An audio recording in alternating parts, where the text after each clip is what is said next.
You might remember the K10 Chevy, and you also might remember the Suzuki Jimny that we did. They're all the same rough size and the same beautiful detailed body. It's the smaller version of the bigger 1/6 size, which is more like your 1/10 size equivalents, but I quite like this little scale. Now these little guys are 1/4 ton Jeeps that were, you'd get them in a crate, they'd be unpacked on site, and the soldiers that build these things. Now this isn't a kit, it would have made a fantastic kit, but what these guys are doing really well these days is making a brilliant little RTR. Radio's the same as what you get in the K10. It's different to what's in the Suzuki Jimny. I'm pretty sure this has a slightly different approach to driving than the others, so we're going to take a look at that. Nice little protected bag. Now I think there are 2 batches with this. It's again the same Eachine 7.4 volts, so it's a 2S 380 milliamp hour battery.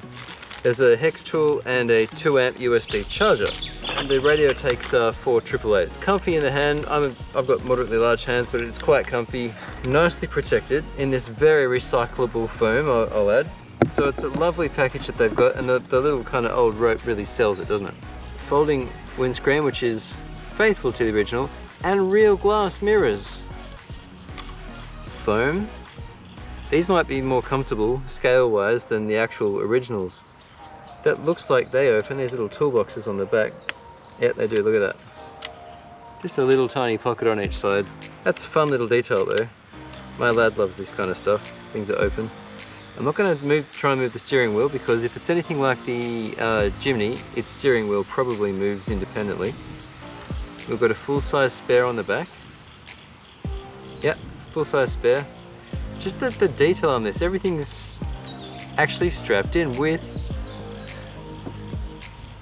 buckles. It's just like a real thing, so you can tighten or loosen that. You've got a shovel and an axe on that side. No opening doors because there are no doors. But the hood, or as we say in Australia, the bonnet. Yeah, okay, second battery. It only says 5C, which is a low discharge potential. That means it can do 5 4s of 20, so I can do nearly 2 amps of discharge, but that doesn't matter because this little thing is not going to draw that. That's interesting. So there's a linkage in there that moves just the steering wheel, and I see underneath this cover, which is where the battery lives. So you've got your steering wheel servo there, but there's also another servo here that does the actual steering, so 2 servos. There's probably a third, yep there is, there's a third one too, so there's another servo under the passenger seat, under the driver's seat. I'm used to our steering wheels on the other side. That'll be your high-low speed. We've got lights that go to the rear and to the front, and there's a spotlight. This control system looks really similar to the Jimny. Now there's no canvas included in this box, but you'd be able to get, it probably sits like that. You'd be able to get it. They've got these little pegs that would hold it, I suppose. Or make it yourself. The stickers inside the dash are really cool. I learned to drive in a 60 series Land Cruiser, and some of these stickers here, yeah, they remind me of what I used to, of my view of the dashboard in my dad's old 4-wheel drive. Well, it wasn't old, it was new the same year I was. It's just got low range and high range ratios published on the actual dash there.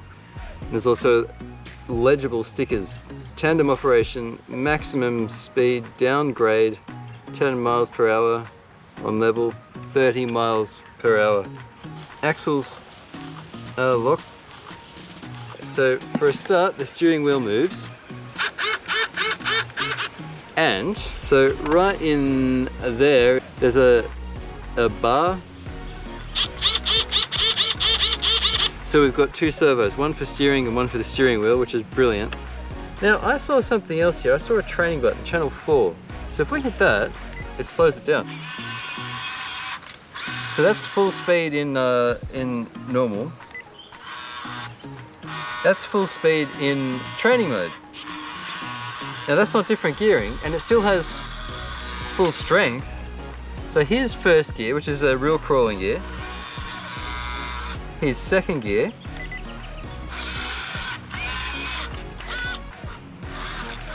Third, 3 gears. It's actually only 2 gears on the electrics, but that's kind of cool. It's interesting. So there are no indicators at all on the rear. They've got the light buckets, but I see there are no LEDs in there. Headlights, higher beam lights, and spotlight. just the spotlight, and 5, all off. So you get around on 1, I suppose, and that turns your tail lights on. And when you're not driving, they light up briefly with a brake light as well. We've got hubcaps over the wheels that probably undo. They are surely not the actual screws on the wheels though. No, they're not. Good. So they've got an embedded screw, and I can see a second one inside. So they are actually nylocked on, which is good to see. They're not going to be lost easily. And the other thing I've noticed having a quick look over it is that everything's tight. We've got hex head screws throughout.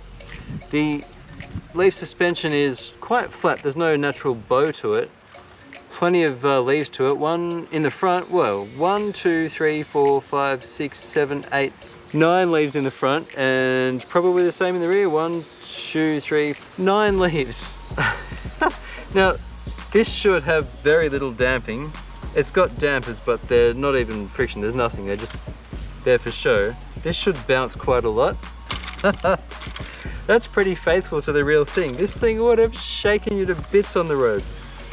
The Willys MB and Ford GPW, both formerly called the US Army Truck 1/4 ton 4x4 Command Recon, commonly known as the Willys Jeep. They were highly successful American off-road capable light military utility vehicle. They made 650,000 of them from 1941 to 1945, and they constituted 1/4 of the total US non-combat motor vehicles. They've been used in World War II, the Korean War, and various post-1945 conflicts. The Willys MB early production units, 359,489 of these were made in real life. They had a 1.1 ton curb weight, or nearly 2,500 pounds. That's wet, and then dry would be just over a ton. They had a range of about 300 miles and a top speed of 65 miles an hour. So this is not terribly bad for a lightweight vehicle. So that 1/4 ton rating would be its carrying capacity, I suppose.